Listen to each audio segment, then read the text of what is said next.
여러분들 한 주간 주님의 인도하심 속에 잘 지냈습니까? 오늘은 12가 13가를 함께 연결해서 함께 하겠습니다. 내용이 이제 거의 중복되는 내용도 있을 것 같아서 함께 은혜를 나누고 합니다. 마지막 때의 도시 선교와 우리가 주님을 재림을 기다리면서 우리가 어떻게 기다려야 할 것인가 하는 그러한 내용을 가지고 함께 말씀을 연구해 보기를 원합니다. 이 주님의 재림을 어떻게 기다려야 되는가 함께 은혜를 나누는데, 이 마지막 때 왜 도시 선교가 필요한가? 지금 이제 이 마지막 때는 통계 자료에 나와 있지만 많은 인구 사람들이 어디에 삽니까? 도시에 집중해서 살고 있습니다. 그래서 우리가 도시에서 선교하는 게 더 훨씬 낫다, 그렇게 얘기하고 있습니다. 하나님께서도 도시에 대한 그 관심을 많이 가지고 계십니다. 우리가 지난번에 요나서에서도 공부한 것처럼 니느웨 성, 큰 성읍 니느웨 성을 좌우를 분별하지 못하는 사람들이 많기 때문에 하나님께서 요나를 통해서 큰 성읍 니느웨 가서 외치라 그랬습니다. 그리고 유대인 하나님의 백성들이, 유대 백성들이 어떻습니까? 유대인들이 바벨론을 포로로 붙잡혀 갔었습니다. 그때 그 바벨론이 복을 받겠다는 것은 뭔 말입니까? 하나님 백성들이 가서 좋은 영향력을 끼쳐서 그들에게 하나님을 알 수 있는, 전할 수 있는 그런 기회가 되기 때문에 그들에게 복이 되겠다 말씀하는, 바벨론이 복이 될 것이 되겠습니다. 그 다음에 예수님께서는 예루살렘을 보시고 오셨습니다. 그래서 하나님께서는 도시에 특별히 마음을 두고 있는 것입니다. 거기에 많은 사람들이 집중이 있기 때문에 그렇습니다. 그래서 보면 이 도시 속에서는 다양한 종족, 언어, 또 종교들이 여러 가지 있는데, 이 도시 선교가 가치가 있는 것이 많은 사람과 접촉할 기회가 있다는 것만으로도 가치가 있다 그랬습니다. 제가 이 테네시에 이제 오래전에 한 2년 동안 살았었는데, 테네시는 그야말로 좀 시골이죠. 근데 이 한국 사람들이 거의 만나기 힘듭니다. 교회를 가든지 또 한국 그로서리 가야만 이렇게 만나서 거의 한국 사람에게 접촉해서 복음을 전하는 길이 거의 힘들었습니다. 그래서 이제 제가 거기서 2년 있다가 이제 버지니아 이 대도시로 오게 됐는데, 이 대도시는 한국 사람이 상당히 많습니다. 교회도 많지만 한국 사람들 거의 만나기가 좀 용이하기 때문에 만난 사람, 많은 사람을 접촉할 수 있는 기회가 있어서 그것만으로도 우리가 도시에서 살면서 복음을 전하는 게 좀 가치가 있지 않나, 그런 생각을 해봅니다. 사도 바울도 여러 가지 이제 환경에 따라서 환경에 적응해서 그 복음을 전하는 것을 얘기를 했습니다. 그래서 우리가 여기 보면 영감의 교훈에 다양한 재능을 가진 그 일꾼들이 연합해서 노력해서 도시를 상대로 사업을 수행하기를 원하신다 그랬습니다. 근데 이 도시에 이제 이렇게 살다 보면, 도시는 참 사람들이 많은 머물러 이렇게 살기 때문에 거기에 사람들이 참 여러 가지 그 상처들이 많습니다. 이게 예수님께 그랬지. 예수님께서도 주로 도시를 집중해서 이렇게 다니실 때, 예루살렘이라든지 가버나움이라든지 당시 여러 도시를 통과할 때 그 예수님 주변에 많은 병자들, 또 가난한 사람들, 고통을 겪는 그런 많은 사람들이 몰려왔습니다. 그래서 이 도시에는 사람도 많지만 문제도 상당히 많습니다. 제가 주변에 보니까 마음에 상처받은 사람들도 많고, 또 건강을 잃어서 건강이 회복이 필요한 사람들이 참 많은 것 같아요, 만나보니까. 그 가운데 또 이래 보니까 교회에서 상처를 받고, 또 거의 제 주변에 보니까 교회를 나가지 못하는 사람들이 상당히 많습니다. 그래서 제가 그런 여러 사정을 보면서 제가 인터넷 교회를 하게 된 이유가 그것입니다. 병이 들어서 교회 나오지 못하는 분, 그 다음에 이 교회 상처받아서 나오지 못하는 분들을 위해서 그렇게 이제 이 인터넷을 통해서 하나님의 말씀을 접할 수 있고 기도하고 예배드릴 수 있는 그러한 인터넷 교회를 운영한 이유가 그것입니다. 그래서 우리가 이제 계속 기울만 정교하고 실제적인 어떤 행동을 하지 않으면 우리가 한 말, 기별 그것이 아무리 힘이 없을 수가 있습니다. 오히려 여기 보니까 우리의 행위가 우리의 말하는 자비와 은혜와 소망을 증명하지 못한다면 우리의 말은 힘을 잃게 될 것이다 그랬습니다. 대중들의 귀에는 그것이 서로 경쟁하는 여러 음성 가운데 하나처럼 들릴 것이다 그랬습니다. 그러니까 우리가 기별을 전하는 것도 중요하지만 우리의 삶을 통해서 이웃에게 자비를 베풀고 봉사하는 그런 실제적인 개인적인 그런 노력이 좀 필요하다. 그렇게 하지 않으면 하나의 그것은 소리로서 그냥 거칠 수가 있다. 그런 얘기인 것 같습니다. 이 세계는 상처의 공간이다 그랬습니다. 세상은 죄와 무게와 고통을 신음한다. 그래서 우리가 이 도시에 살면 여러 아픔들, 상처들이 많기 때문에 그런 사람들을 접촉할 때 우리가 어떻게 주님의 사랑을 가지고 그들을 회복시키고 봉사해야 될지를 우리가 생각하는 것입니다.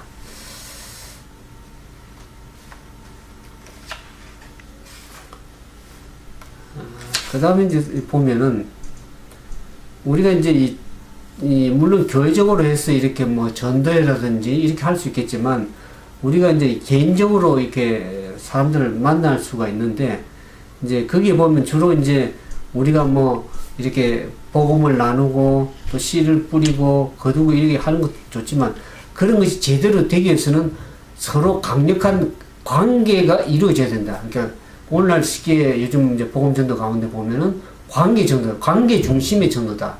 교회 주로 오시는 우리가 영혼을 전도하는 것이 어떻습니까? 주로 가족들, 친한 가족, 또 형제, 이래서 어떤 끈끈한 그러한 친분적이 있는 사람들을 주로 교회를 이렇게 인도하게 많이 하지 않습니까? 그래서 우리가 어떻게 사람들에게 친구로 다가갈 수 있을지, 또 어떻게 그들의 말을 귀담아 들을 수 있을지, 또 어떻게 그들을 사랑해야 될지, 그것을 우리가 좀 배울 필요가 있다 그랬습니다.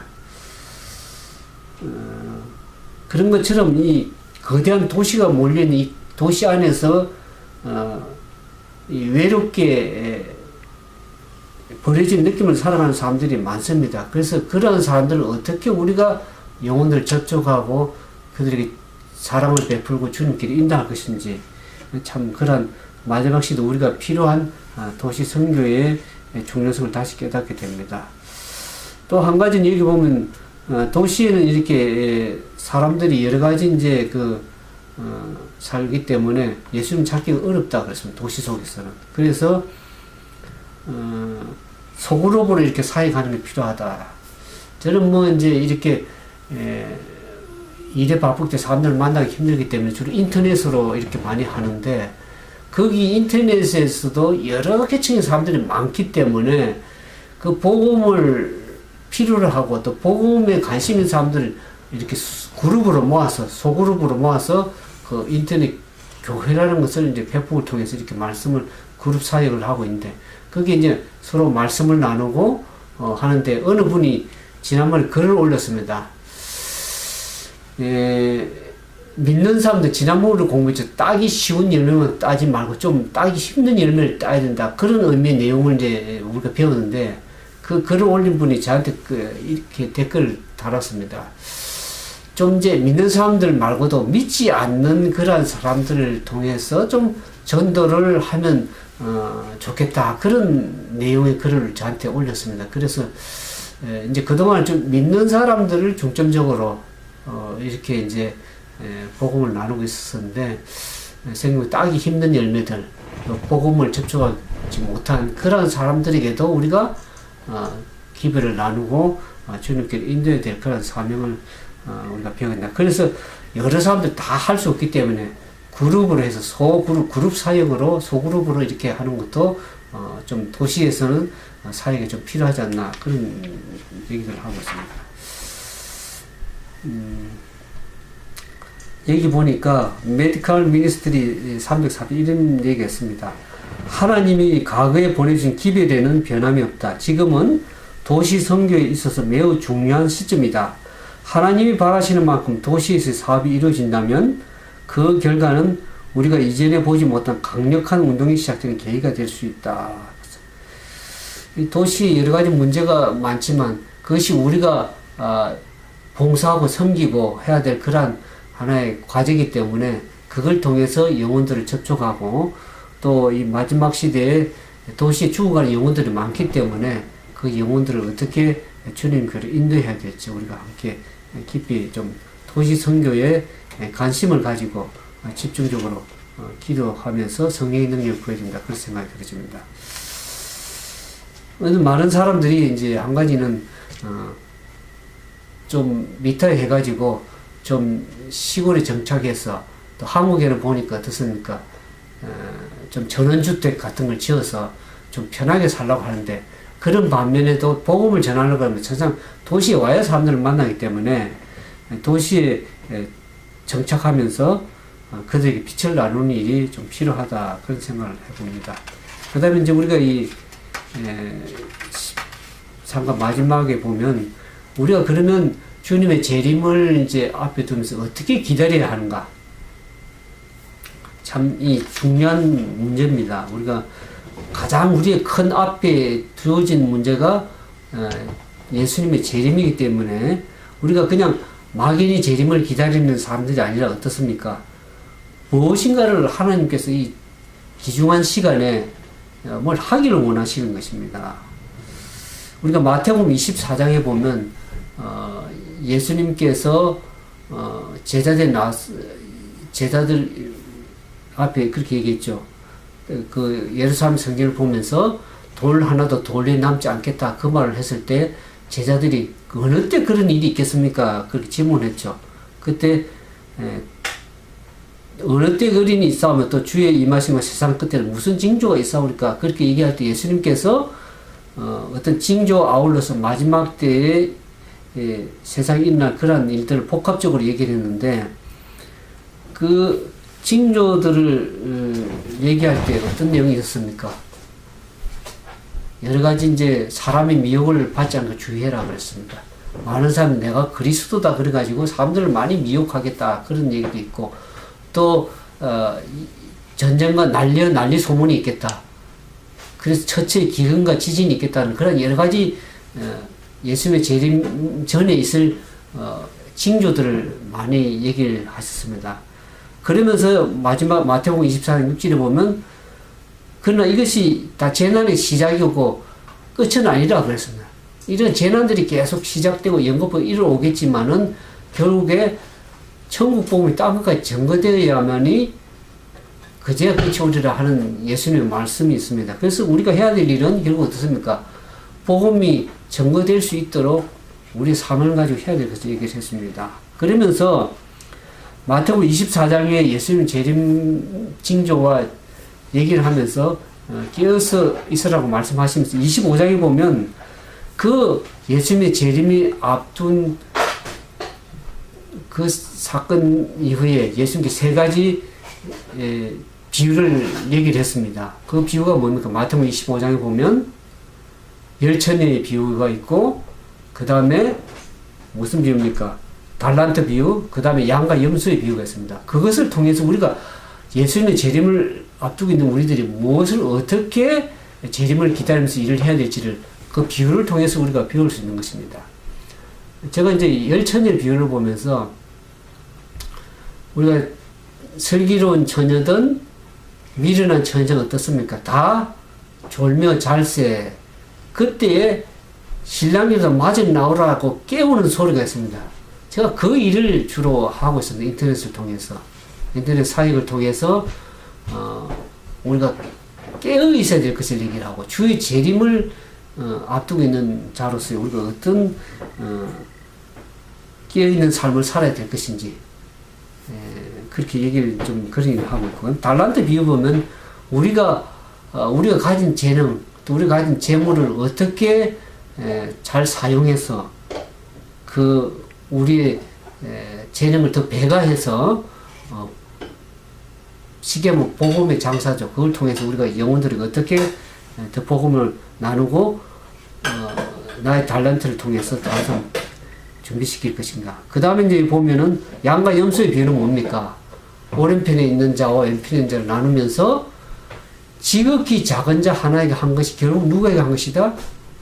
예수님께 대하신 거기 때문에 우리가 마지막 시대 때는 지극히 적은 자라도 그 영혼들에게 돌보는 일, 섬기는 일, 그 일을 주님이 하시기를 원하시는 것입니다. 그래서 그 비유들을 보면은 우리가 마지막 때 어떤 삶을 살아야 될 것인지를 우리가 배우게 되는 것입니다.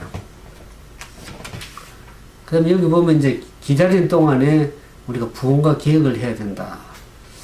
우리가 지난번에 베드로후서 3장에 대해서 우리가 말씀을 나눴는데, 베드로후서 3장 11절 12절에 너희가 어떠한 사람이 되어야 마땅하냐. 거룩한 행실과 경건함으로 하나님의 날이 임하기를 바라고 간절히 삼아라. 주님의 오는 그 재림의 날에 보면 모든 것이 풀에 녹아지고 체질이 풀에 뜨거운 녹아지고 하는 그런 엄청난 사건을 앞에 두면서 과연 우리가 어떠한 사람이 되어야 되겠냐. 다른 영혼들이 멸망되는 그냥 보고 있을 것인가. 저는 지난번에 얘기했지만 그거는 뜨거운 마음이 생기지 않는 것은 아직도 우리 마음속에 지금 영적으로 자고 있는 상태라는 것을 얘기를 들었습니다. 우리가 진정으로 나 자신도 영적 성령의 기름을 충만을 받아야 되지만 그런 나 자신이 그런 마음이 생기지 않는다 그러면 여기 말씀하는 것처럼 베드로 3장 9절 하나님은 모든 사람 멸망하기를 원치 않고 다 회개해서 구원의 일을 원하신다는 겁니다. 그것을 하면서 우리가 다른 영혼들을 우리의 힘으로 회개시키기 힘들지만 그 해야 될 일 성령의 능력으로 하게 되겠지만은 결국 우리는 회개의 복음을 가지고 사람들에게 또 나가야 되는 것입니다. 그 나갈 때 지난번에 우리가 요나서에 본 것처럼 그 요나가 가서 외칠 때에 그 백성들은 어떻게 했습니까? 요나의 말을 듣고 그 요나의 말이 아니라 하나님의 말씀으로 받아들일 때에 그 말씀이 그런 성령의 능력으로 회개에 이르게 한 것을 우리가 알게 됩니다. 그래서 우리가 회개로 이끄는 복음의 기별을 가지고 사람들에게 가도록 우리가 부름을 받았다는 것을 이해할 필요가 있습니다. 그러면서 이 회개는 부흥과 계획을 이루는 과정의 일부다 그랬습니다. 우리가 계획과 부흥으로 가기 위해서는 우리 자신이 철저하게 회개되어야 됩니다. 여기 보니까 우리 가운데 있어야 될 참된 경건의 부흥은 우리의 모든 필요 중에 가장 심각하고 긴급한 것이다. 이러한 신앙 부흥을 일으키는 것이 우리의 첫째 가업이 되어야 된다. 그랬습니다.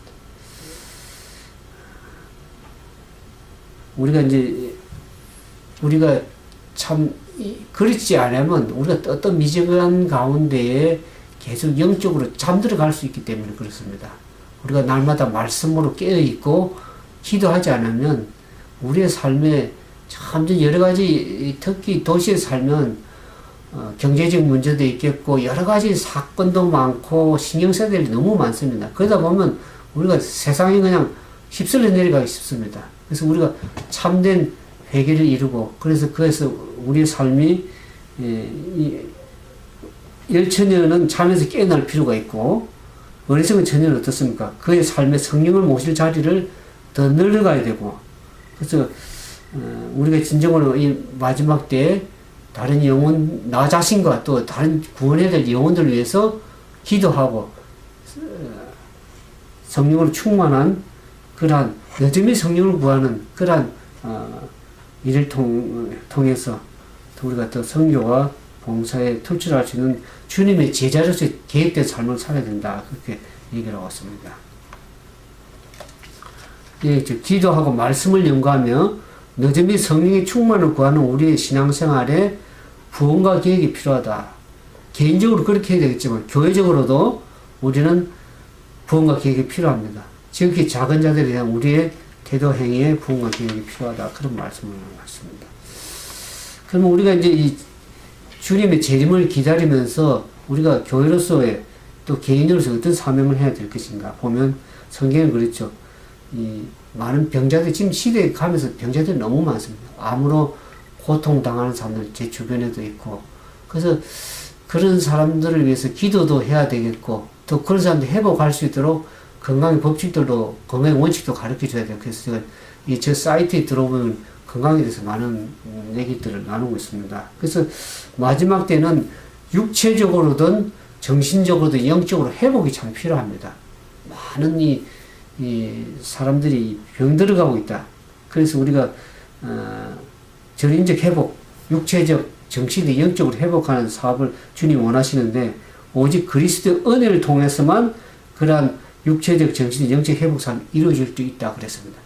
우리가 하나님의 동력자로서의 삶으로서 그렇게 내 자신이 먼저 회복을 이루어가면서 다른 사람들은 나눠줄 때 나도 회복되고 되는 것입니다. 그래서 우리가 다른 사람한테 봉사하는 것이 결국 다른 사람 살리는 뿐만 아니라 나 자신도 영적으로 육체적으로 정신적으로 이렇게 회복이 되는 것입니다. 그러기 위해서 우리가 하는 것은 더 큰 축복이 될 수 있다는 것을 우리가 좀 필요하고 우리가 이 마지막 예수님의 재림에 기다린 동안에 우리가 영혼들을 수확해야 될 일을 해야 되는데 예수님께서는 주로 천국에 대해서 가르치는 농업의 비유로 얘기했다 그랬습니다. 그 농업은 농사 짓는 것은 농사를 지어보지 못했지만 농사 짓는 이례적으로 짓는 것이 아니죠. 끊임없는 인내와 그 단계마다 여러 가지 작업을 해야 됩니다. 토지도 갈아야 되고 씨도 뿌려야 되고 수확을 이렇게 하는 과정이 여러 가지 있는데 우리가 이제 이 전도하고 선교하는 것이 우리가 전체 다 해가지고 수확을 하는 것이 아닙니다. 어떤 사람은 땅을 고르기도 하고 어떤 사람 씨를 뿌리는 사람도 있고 여러 가지 이제 단계 작업이 있어서 그 영혼이 주님께 수확되기 위해서 그 우리 하나의 도구로서의 쓰임을 받는 것이죠.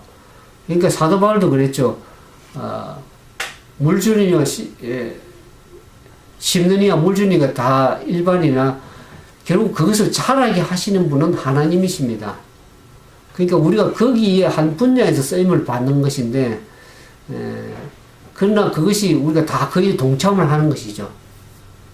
우리가 한 영혼이 물을 이렇게 채울 때 보면 조금씩 물이 한 방울씩 그 한 방울을 채우는 그 역할을 우리가 하는 것입니다. 그래서 그 물이 채워지면 그 영혼의 수확을 결실을 거두게 되는데 우리가 거기에 어느 분야에서 쓰이게 될지 모릅니다. 저는 뭐 인터넷 선교 사역을 하고 있는데 과거에 20년 전에는 문서 선교 사업을 했습니다. 문서 선교 사역을 했는데 그때는 이제 지금 한 20년 전이니까 각 교회마다 서적을 보급하고 또 개인적으로 찾아가서 신앙 서적 또 종교 서적 자녀교육 서적을 보급했는데 그 아이들이 지금 이제 커서 다 청년들이 되었을 겁니다.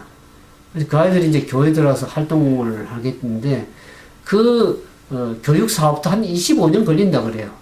그러니까 우리가 인터넷 특히 선교 사업은 오랜 시간이 걸려서 이렇게 진행이 되는 거기 때문에 단순간에 거둘 수 있는 것이 아닙니다. 그래서 멀리 내다보고 우리가 인내심을 가지고 그 영혼이 이 주님께 돌아올 수 있도록 계속 기도하면서 계속 봉사하는 것을.